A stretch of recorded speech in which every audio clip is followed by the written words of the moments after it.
and I want to check and make sure. Okay, so there you go. They're messing with me again. They're making me resize everything. It's the bane of my existence, I'm telling you. It's a software, man. Hey, I work as a massage yeah, therapist. What is it with all this software? And they just want me to hey, if use. you can master it, they want me to use. that's They the want me to that's the use more of it. that's the bar level. It's the bar level. If you pass that, then you're ahead of 80% of the people. All right. Hey guys, I don't know if we picked up the beginning of what we were discussing, but I'm here with Eric Deegear.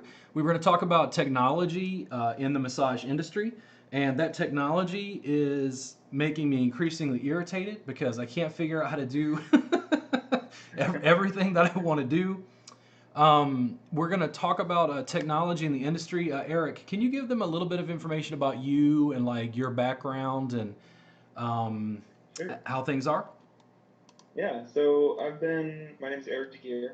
I've been a massage therapist for almost 11 years now, since 2010.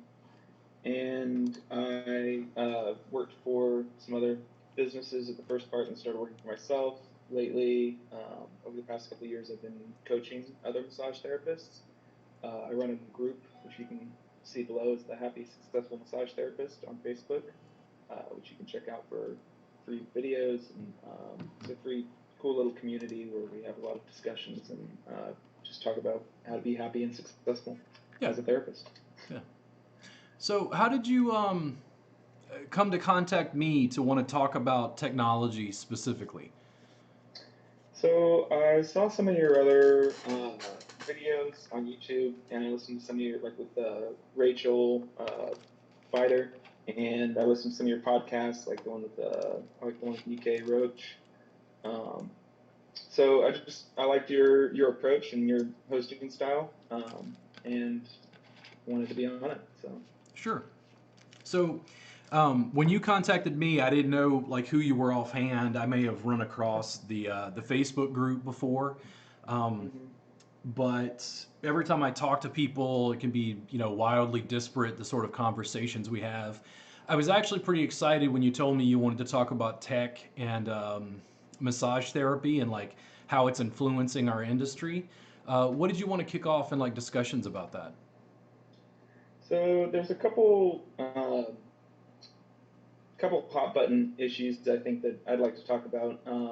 Some of them, raise the hair on the back of massage therapists' necks when you bring them up. One is about robotics. I love studying about the future and like the professions and how automation is really taking over a lot of different industries. And of course, people will feel threatened by that, and they're like, "Oh no, my profession is immune to that. My profession is immune." Um, but uh, I want to question what parts of massage therapy are immune, because we need to take a realistic look at that. Um, Another one is technology integration. So, like massage guns or different other types of massage devices, or even something like hydraulic tables, I think are interesting to see how it integrates with this basic, well, it can be as basic as you want, a basic skill of massage, human to human connection. Yeah. So it's interesting to see how our world is changing in that regard. So I think what I'm hearing from you is you have a tendency to want to adapt and embrace technology. Do you think that the rest of the industry does not? I think I want to embrace technology for what it's good for and understand what it's good for in regards to self-care, and not be some sort of luddite and say no, technology is useless with massage. I think that there's applications where it is super useful, and I definitely want to integrate those into my business. And so yeah, there are people I know who would be against that or wouldn't want to hear about that. Yeah. Um, but I don't know your personal opinion on it. I mean, I think some of the most innovative things in the past, I've been a therapist for about 18 years. Some of the most innovative things I've seen in the massage industry are all technology related. So, Mm-hmm. being able to have an app like Soothe and Zeal, being able to have online scheduling, I think those things are probably the most innovative things that have come in our industry. And for the Mm-hmm. most part, not created by massage therapists. Massage therapists are brick and mortar, tangible, working on people hands on sort of artists who are often starving. And I think they resist the technology because they kind of want to have this job where they connect with people. Whereas increasingly, I'm making TikTok videos and connecting with people on some weird digital scale that it didn't exist. I mean, I tell people regularly, I have to remind myself, I'm teaching online and I didn't use the internet until 1995. Like my generation, I'm 43, I saw the internet evolve and I went, nobody would ever put a credit card on a computer, right? Like that's, somebody's going to steal your stuff. I was wrong. Like, I mean, I just couldn't have predicted as a kid playing Atari that we'd wind up where we are now. Yeah. Yeah. Well, and that's one of the things that I like about your style is that you are adaptive as well. Because I was even looking at some of your, time massage videos or PDFs, and you've got, this nice integration, especially, look at the whole COVID situation, which how technology has been brought to the forefront as like this is very important for people's, financial survival in some circumstances. Yeah. Being able to adapt and switch to that. I mean, even if we have a physical, tangible business and people come see us and we're just selling sessions to clients, having a digital interface so that they can connect with you is increasingly important.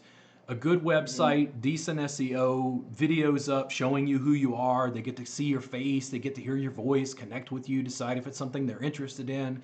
You get to demonstrate your specific passions, stand out in the marketplace, and if you're lucky, you have online scheduling where they can just click a button and schedule at 2 o'clock in the morning, no phone call necessary.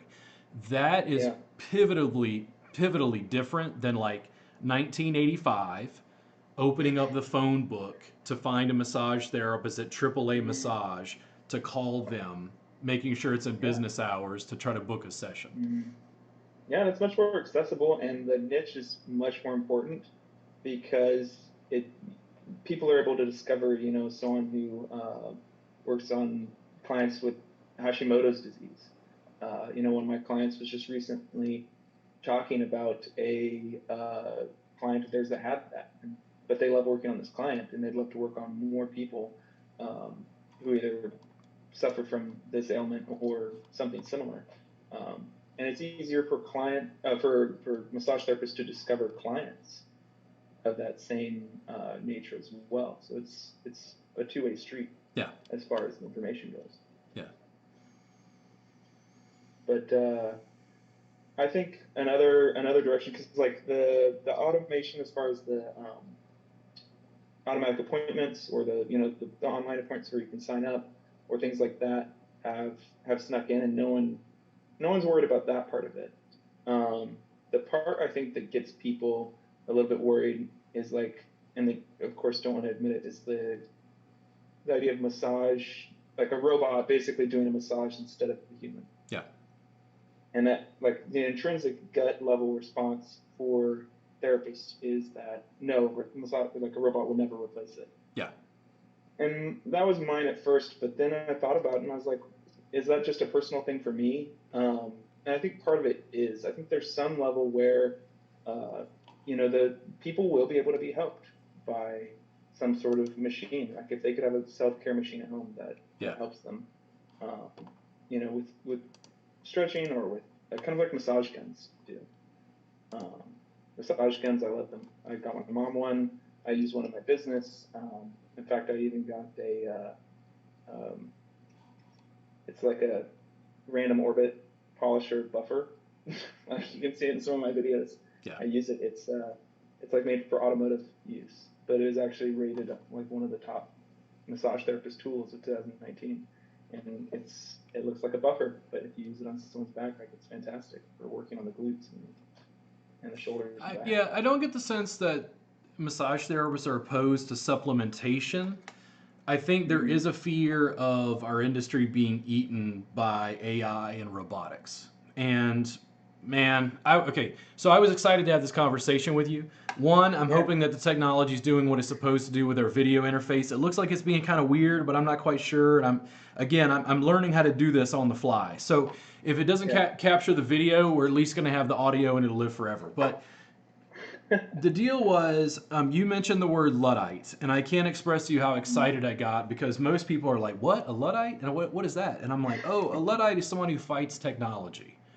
The Unabomber, although he was violent, was a Luddite. He eschewed technology generally. So Yep.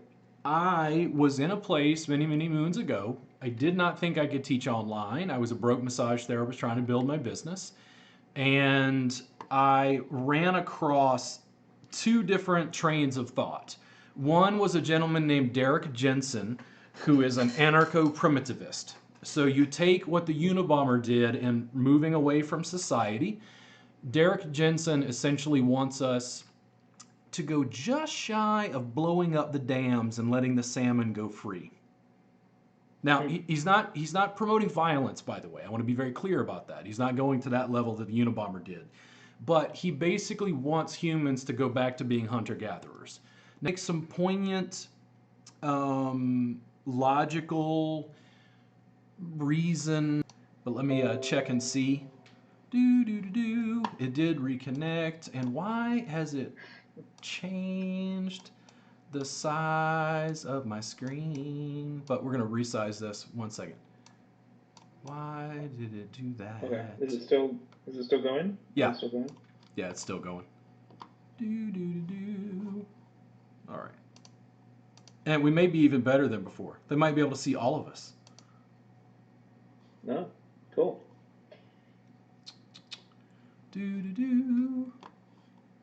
Let's yeah, I don't know. Let's see here. Screen size. Nope. I don't know why it's doing that. I'm very confused. Let's see here. Go back in.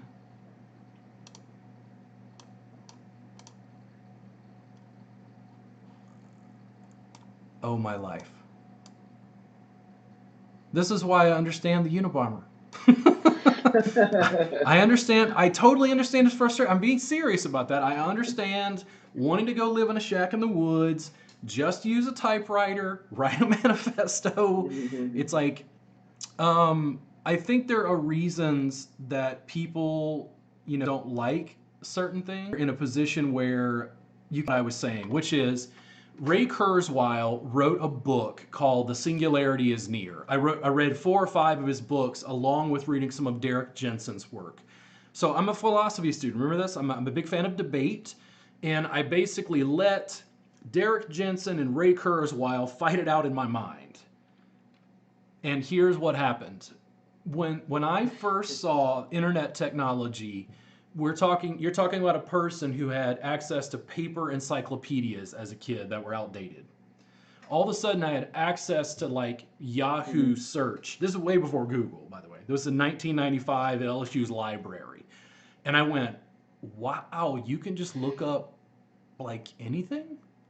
And I just started searching for anything related to whatever I was interested in. And then later these came out. And when these started to come out, I would get irritated because you could go to a party around LSU and you couldn't talk to someone because they were on their phone. And I'm like, man, why can't you just put the damn phone away? But here's what I didn't see. The phone is a small computer that still has the same access to the internet. Adults are complaining about TikTok. And this is what Ray Kurzweil essentially says. And if you're listening to this, I think this is important. This technology gets smaller. It gets more compact. And eventually, Google Maps lives inside you. Wikipedia is inside you. All of that information that we use every day gets smaller, more compact, more powerful, eats more pieces of our industry. Now, Ray Kurzweil describes it because he has to extrapolate. He's a futurist. He predicted that Deep Blue would beat, was it Gary Kasparov playing poker? Not poker, playing chess.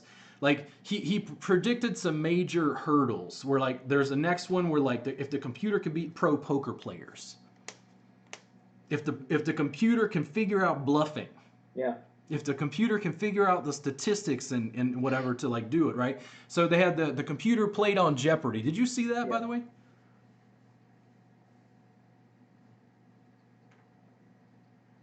Did you see the computer play on Jeopardy and win? I don't think I saw. I think I saw maybe a clip of that or something. You want to know stuff about AI? Okay, how does a computer understand a pun?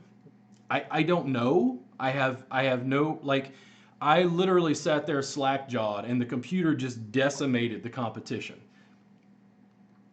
The difference is So if you look at the I read an Matrix interesting. and you look at the Terminator series, the AI goes berserk and attacks humans, right? It's a dystopia. Yep. Whoops. The technology gets smaller, more compact, more powerful, and humanity merges with the machines. That's how it happens. Yeah. Start asking, and I'll say this just before I give you the floor again, because this is really exciting to me. People think, like society's going to break down. So let's say we had AI. We had robots from Boston Dynamics that could give a massage as good as we do. One, I want one.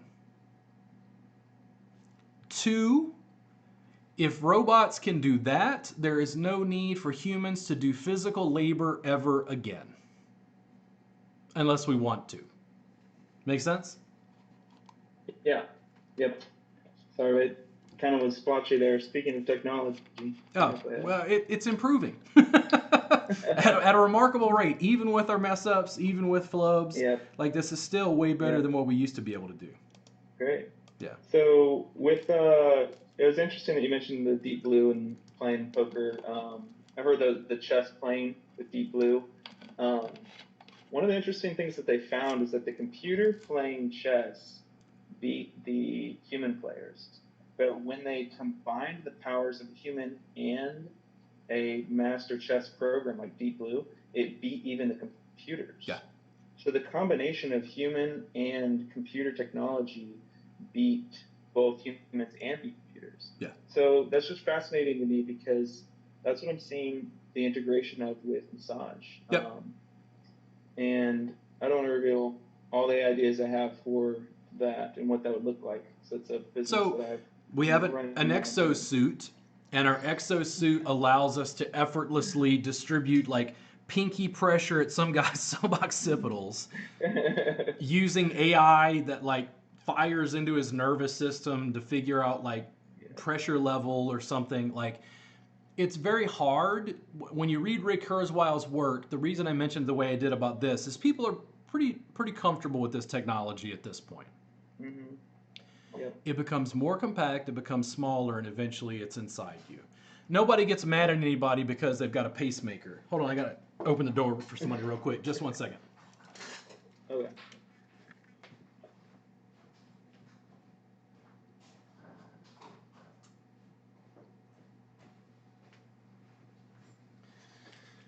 Ah, there we go. So what I tend to do is take that incremental steps, and I turned from someone who was a Luddite, remember?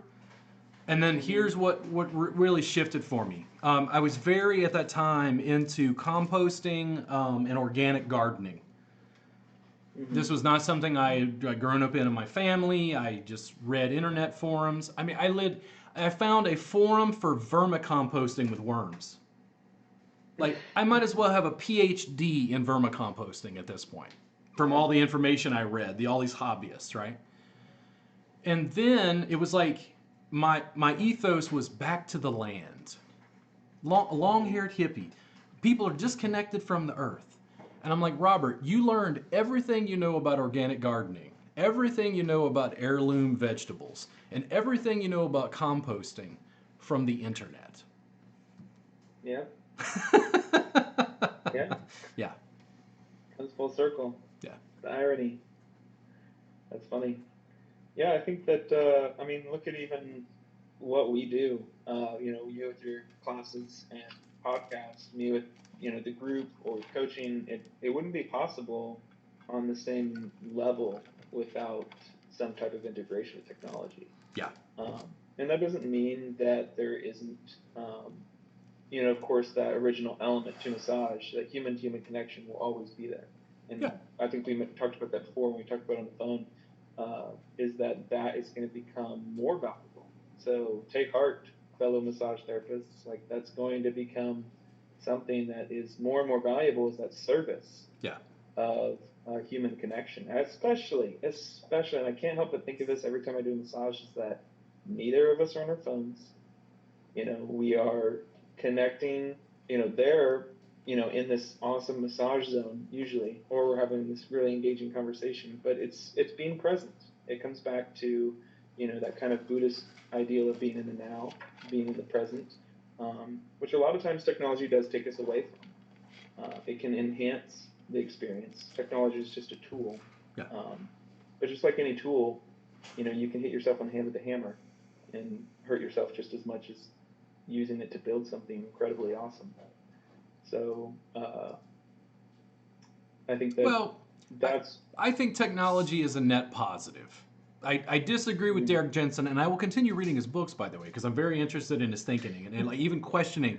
And that's the philosophy student, both sides. I really look at both sides, Yep. even my opponent, if you will, Yep. to try to figure Yeah, these it wouldn't things be out. philosophy otherwise. Who says, hey, we got to get rid of the internet and go back to just the printing press? Who says that? Hmm.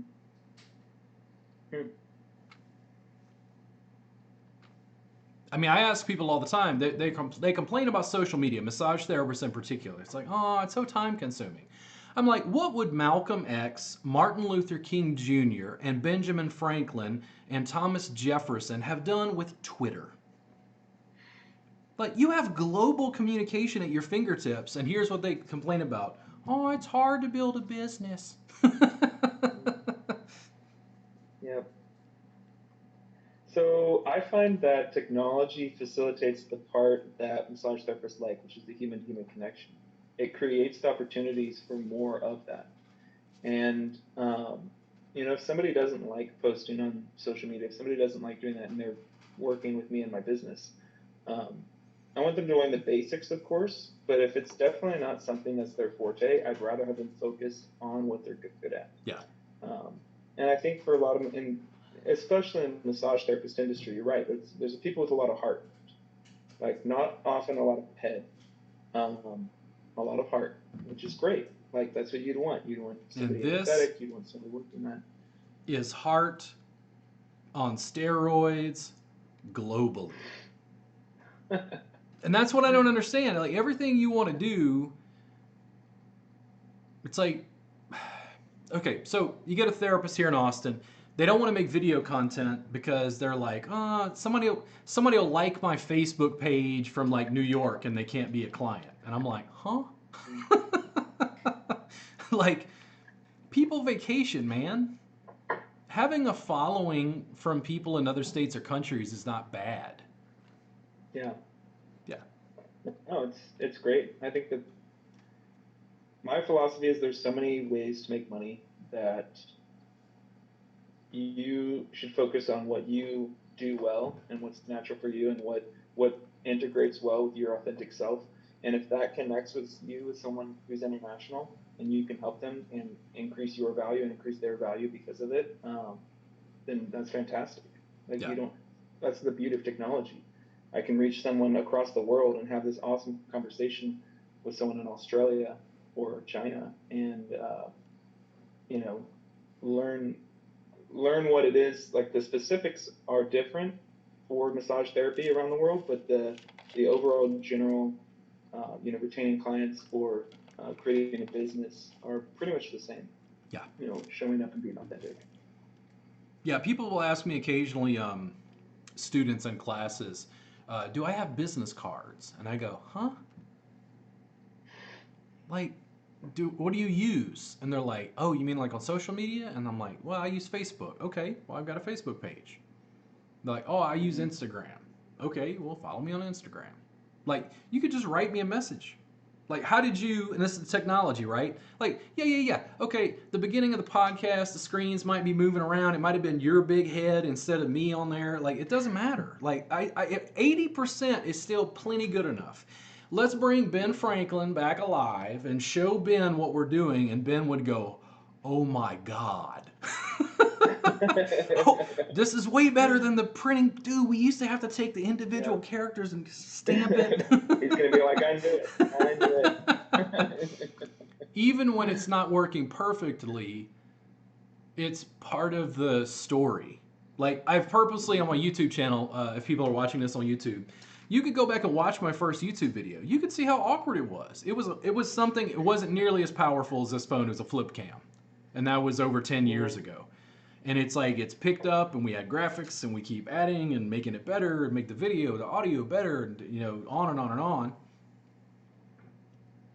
It's getting information out to people. And if you're a massage therapist, it means that more people are listening to your message so that you can put your heart on steroids. Heart does scale. If you create good digital supplementation. So like you work as a coach, I'm hearing as well. And when you say a coach, is that like a business coach or like doing like exercise? Yep. The second one? No, like business coach. Business coach, okay. So you make little videos that help massage therapists. You put that on your social media. More people are drawn to you, and it means that you can wind up getting more local people just because you're building a following around that.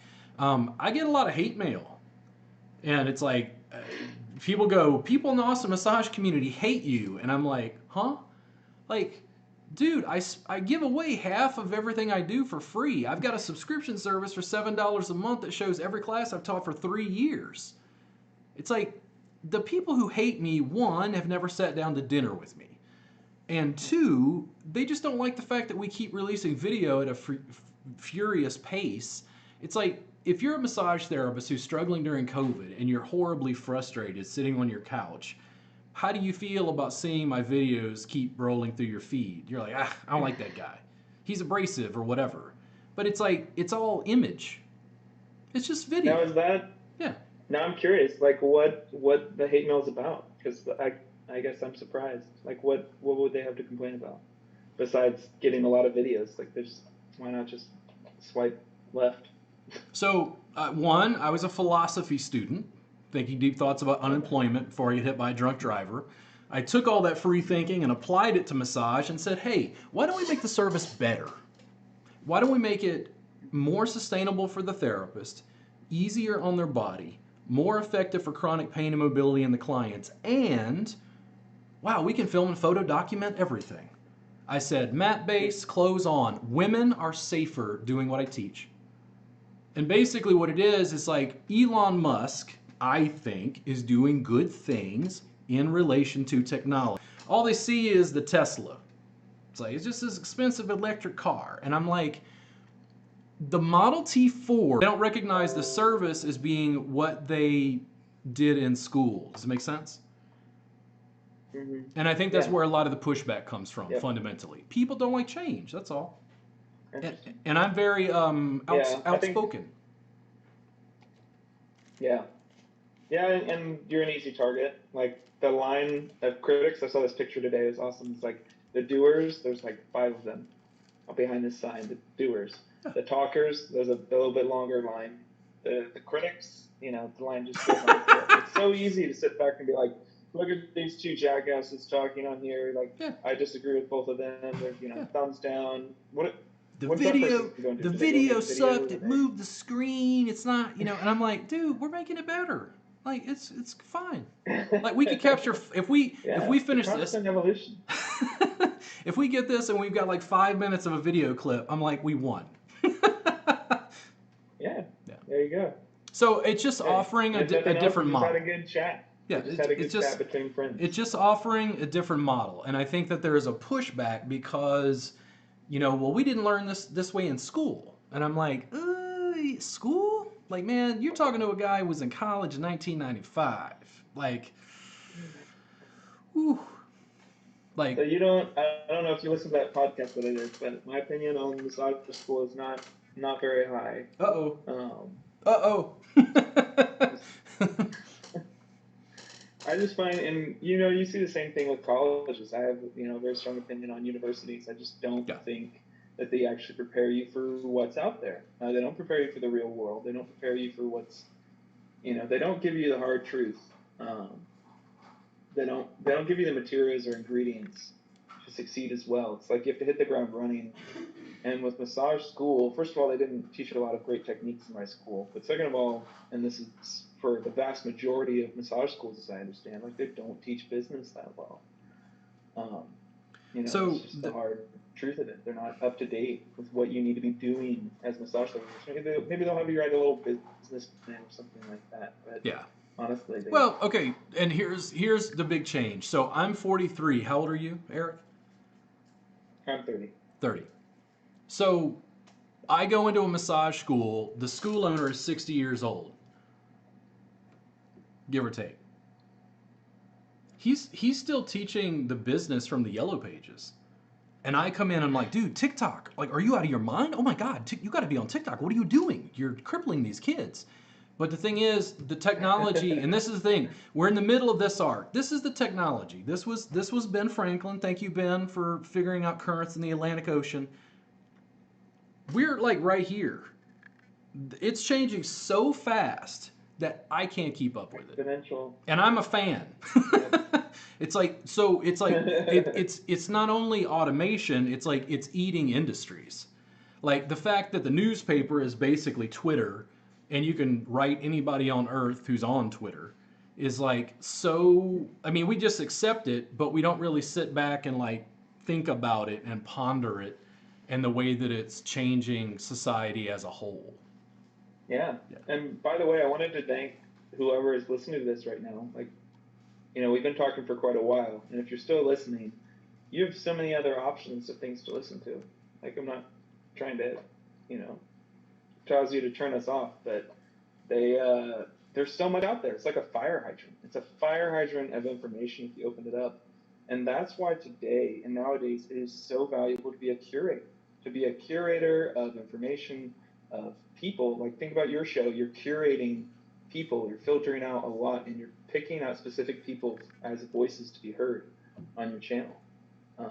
And that's so valuable now. It's so valuable to be picking out ideas or concepts or something like the museum curator, picking out different art pieces and putting them on display. And that's a valuable skill nowadays. Is integrating all those different, like even for massage therapists, integrating different techniques that have already been invented. You're curating a masterpiece that is your massage and displaying it to someone in a tactile manner rather than something visual, like a museum art piece. And that's what it's all about. That's what the whole, I don't know, kind of artist part of being a massage therapist is about, is curating My biggest critique is the public. So, okay, one, how many people with any regularity, what percentage of the US population gets a massage regularly? I'll ask this in classes, trying to get some like ideas. 10%? Mm-hmm. Yeah, I think, or less. Okay, so there's 90% of the population we have to educate. Mm-hmm. Massage therapists won't pick this up and use it and educate the public and draw clients from that 90%. I hear therapists constantly in Austin go, well, the market, well, this is before COVID. They're like, the market's saturated. And I'm like, dude, like 100 people a day move here. All of the clients you need just moved to Austin today. Today. Like you could just go to your social media and say, hey, if you move to Austin within the last 6 months, I'll give you a free hour if you come work with me or whatever. I like working with CrossFitters or people in pain or however you sway that. Now you'd have to do the upfront work, but you're leveraging technology and communication with people who just moved to Austin to be able to draw people into your business. That just wasn't available before. Like 90% of the community, they don't really know what we do. That's my biggest gripe with therapists, absolutely across the board. when I talk to therapists about making video to try to educate, doesn't matter if it's podcasts, doesn't matter if it's TikToks or YouTube or Facebook or photos or blog posts or anything, is they're afraid of people's judgment. That's what I hear repeatedly. They're like, oh, but if I make video, I'm like, oh, you're going to get reported to the state massage board like I do? It's like, didn't do anything illegal, but the thing is, it's like, I'm loud. I make a lot of video. I have opinions. And when people get angry about something you said that doesn't conform to their sense of how the world should be, they're like, it's other massage therapists. That's what I find so interesting. Massage therapists who put out information and content, they're afraid of judgment, but here's where the judgment comes from. Other massage therapists. Yep. Yeah, you're the competition. It's like for any species in the wild, where are they going to get the most competition from? It's not for the antelope, they don't have to worry about the lions eating them. They have to worry about the other antelope running faster than them. It's always a competition within the herd. Yeah. But for massage therapists, like it's easier and better when you start working with other therapists. When you start working with and networking with, because everyone's got a different style. Like, honestly, if somebody sees me one week and then they go see somebody else the other week and they're like, hey, I like their style, I'm like, that's great. Like, we both have different styles, or we have some styles that complement each other. Yeah. Like, I will encourage people to try other therapists, mostly so they can see how great my massage is. But yeah, from a technological standpoint, I would, for all the flack that I do get, a therapist would ask me in class, how do I make video? And I'd go, and they're like, oh, but I have to buy like an expensive camera? And I'm like, no, I think you should start with your phone. And then they would kind of grill me. And I'm like, listen, I've got a DSLR camera and a lavalier microphone. I can be your cameraman. I'll help you produce any of the video you need. Now, how many massage therapists in Austin contact me and say, let's get to work? Nope. Very, very few. Zero? Very few. Because they're using this as an excuse. They're using, I don't have the money, I don't have the time. I'm like, okay, sure. Well, it's also the public perception. So the fear of public speaking is actually ranked higher than death for people in studies that they've done. Now, people do not want rejection from the tribe. They do not want to be rejected because back in the day, I love it. It's hardwired into our brain. It means death. It means death. But that's what I thrive on. And people are not interested in truth. That's a secondary consideration. I was a philosophy student. That's not a secondary consideration to me. Being rejected, and I do this all the time, Socrates was killed for corrupting the youth. Jesus was killed pretty much for the same thing. Hey, watch out. You know what I love about philosophy? And I took a philosophy course, like one of the first ones I took, the philosophy teacher was like, what's great about philosophy? He's like, he says philosophy is great because once we've figured it out, it's not philosophy anymore. It's math, it's science, it's all these other hard, solid facts that once were philosophy. Like, the point of philosophy is that it is ambiguous, that it is something that can be discussed. Because once it's not philosophy anymore. Yeah. So we talked about Kurzweil. There's a gentleman named E.O. Wilson who is Darwin's heir. Okay. So he's a biologist. He specializes in ants. I found a book at a library years ago called Consilience, The Unity of Knowledge. And I was like, man, I read his book on evolutionary theory or whatever, like, what is this? And I went in and read the book, and essentially what he said is like, when you go to politics and religion, controversial, because there aren't enough data points to be able to make it science yet. Now, what happens when our known field of knowledge grows until all other fields of knowledge are connected? So chemistry is connected to physics, and physics is connected to history, and history is connected to English, but there are no more gaps anymore. Consilience, the unity of knowledge. I was like, wow. Like, people, like, I would walk at LSU in the quad and go from like the physics building to like the geology building, and I'm like, people think these are separate disciplines? I'm like, nah, bro, interdisciplinary studies. This shit connects. This is a totality. We live in a single moment. Yeah. Yeah. Yeah, I think there's a lot of crossover. I was a psychology student myself, or psychology major, but I was that because I first thought, oh, that's a great integration with massage because there's the body, there's the physical, and there's the mental, and they're both opposite. It'd be great to learn both. And actually, there's a huge, huge integration between the two, and I love it. I love how there's so much, whatever I study outside of massage, I can use back into massage. And it just like even coaching, like all the coaching stuff, that was something I was doing long before I started doing it officially. I was, talking with people on the table, and just figuring stuff out with them, solving problems. Solving problems is what every job kind of comes down to. Just the problems usually are different, and uh, the tools are different to solve them. Fundamentally, I know that what I'm teaching, I'm giving students more tools. But I give them so many tools that they go from being a boxer trained in boxing in school to doing Brazilian jiu-jitsu on a mat with somebody clothed. And they're like, "Oh my god, we use our legs and feet?" And I'm like, "Yes. We use your entire body. That's More awesome. tools, less limitations." And they're like, "But this isn't massage." And I'm like, "Okay." Mm. One thing I have been getting into a lot is table tie, Yep. and I really like that integration. I would love to see because I saw the PDF you have on Thai massage, and I already looked at that. Do you have one on table tie? Yeah. Do you have something that you've been? Because I saw that you have some teachings on it. Yeah, Um, so the easiest way is one, if you go to my website, there's stuff in the store. You can buy the workbook and DVD. If you on my YouTube channel, if you look, just go look up Table Time Massage, Robert Gardner.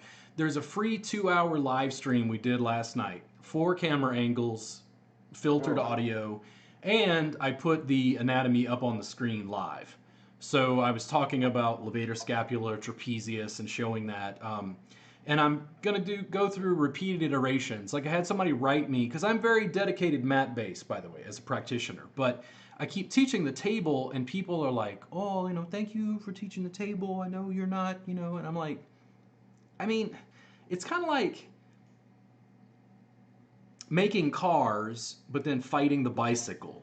I'm like, no, it's just a way of dealing with transportation. We just want something that's more effective. That's all. It's not. It's like take a Mm, walk. If that's what you want to do, like it does a different thing. You know what I'm saying? Like even on yeah. Google Maps, they gave me the. You ever do the direct? You're driving and you put it on the walking distance, and you're like, whoa, what the hell?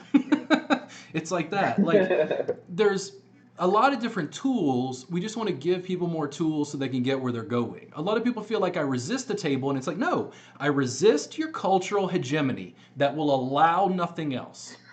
That's what I resist. Your culturally hegemonic There you go. Your worldview. Take table, that.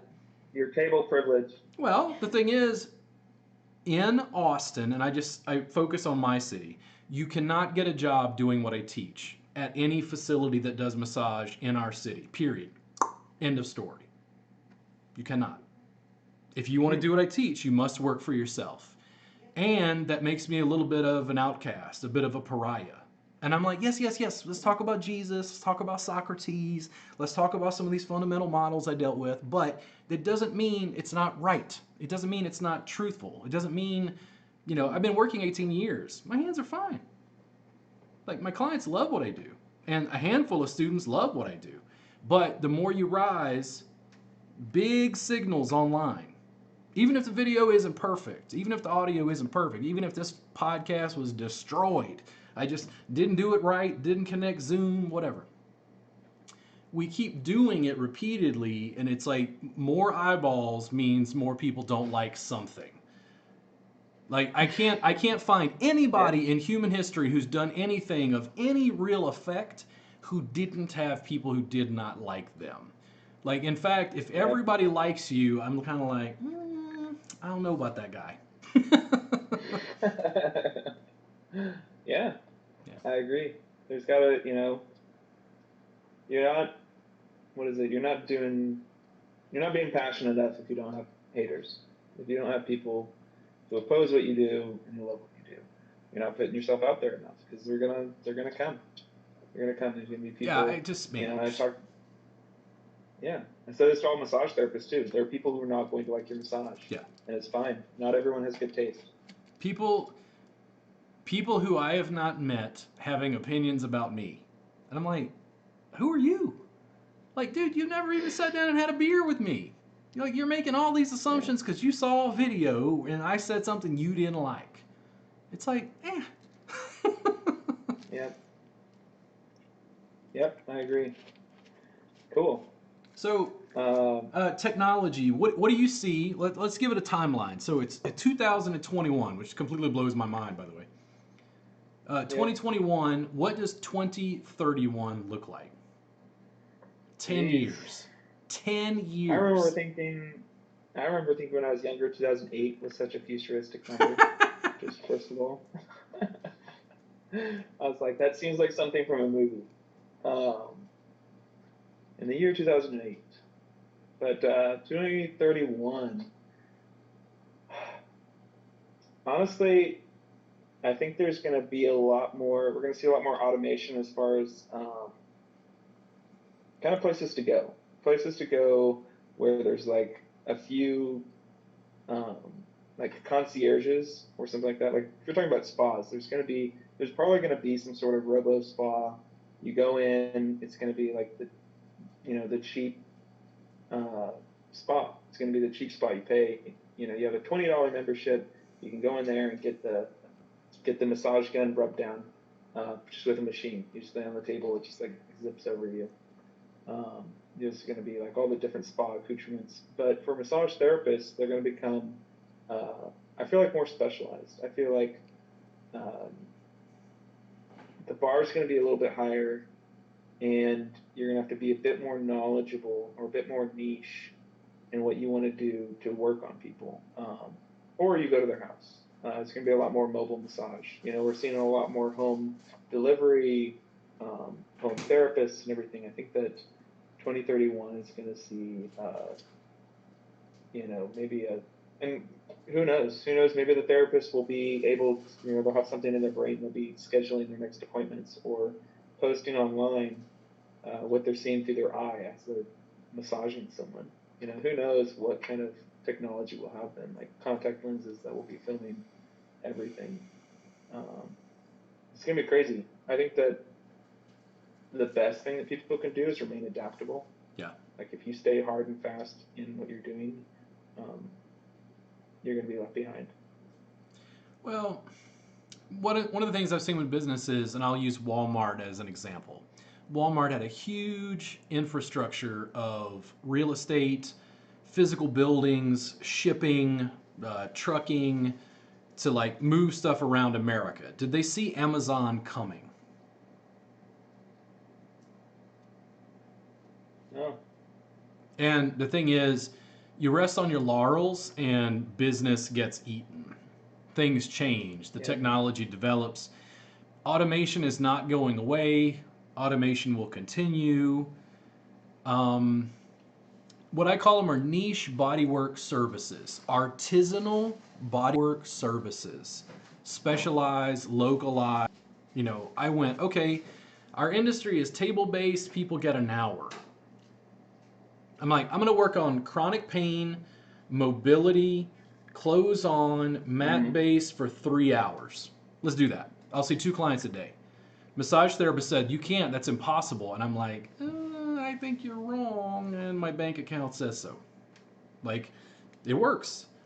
I don't even need a huge amount of clients because the sessions are 3 hours long. So it might not be what everybody wants to do, but artisanal bodywork services, something that stands out in the marketplace. Like, I bought some chocolate the other day. I'd like to advertise the company, but I don't remember their name. I haven't got my chocolate yet. And it was like, man, it was like chocolate that was from this specific Ecuadorian strain of cacao that's almost extinct, and then they got hippies collecting it in the moonlight, at the equinox, and then, fermenting it and turning it into chocolate, because I wanted a chocolate bar that had a story. and it's just chocolate. But I was so taken with the artisanal artistry craftsman thing that I was like, that's kind of what I want to do in body work. And I think that's where some of the industry is going. I was never, as a massage therapist, going to beat Massage Envy at their game. Never. Not as an individual. You and I can't compete with Massage Envy on price, but I can offer a service that Massage Envy dare not deliver. Yeah. Yeah. Yeah, take advantage of the system. If you have a competition doing one thing and you can't beat them in it, you're right. It's the unique experience that people want, and that's what I try to do with my massages: make each massage a unique experience that someone has, and people love that. They love the integration of techniques that they say they can't get anywhere else,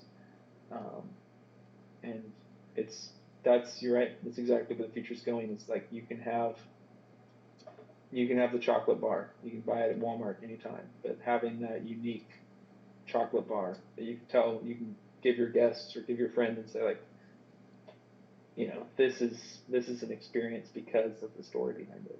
Yeah. Because of where it comes from. I think that is You aware of going to be powerful. Simon Sinek? Yeah. Yeah. It says good leaders eat last. Yeah, people buy why you do what you do, not what you do. They don't buy what you do. They buy why you do it. They don't buy what you do. They buy why you do it. It's like pulling into people's like beliefs, pulling on their emotional like heartstrings. Yeah. And in a marketplace full of I always tell my clients, like, when people pay for a massage from you, they're paying it for you. They want the massage from you. They don't necessarily just want a massage. Like, you can't buy trust. You can't put a price on trust. You can't put a price on peace of mind. You can't put a price on reliability. All of those are intrinsic value that is included with what you give. At least they should be.